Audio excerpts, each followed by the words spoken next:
அரசியலுக்கு வந்ததுக்கு அப்புறமும் சரி, ஆட்சி அதிகாரத்துக்கு வந்ததுக்கு அப்புறமும் சரி, ஒன்னே ஒண்ணு சொல்ற, எழுதி வச்சுக்கோங்க.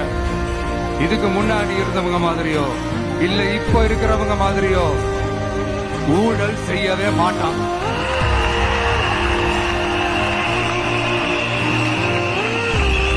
ஒரு பைசா தொட மாட்டான். எனக்கு அது அவசியமே இல்லை. புரிஞ்சுங்களா உங்களுக்கு?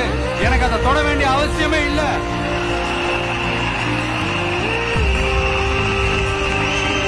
ஒரு துளி ஊழல் கரை கூட படியவே படியாது, படியவும் விட மாட்டான்.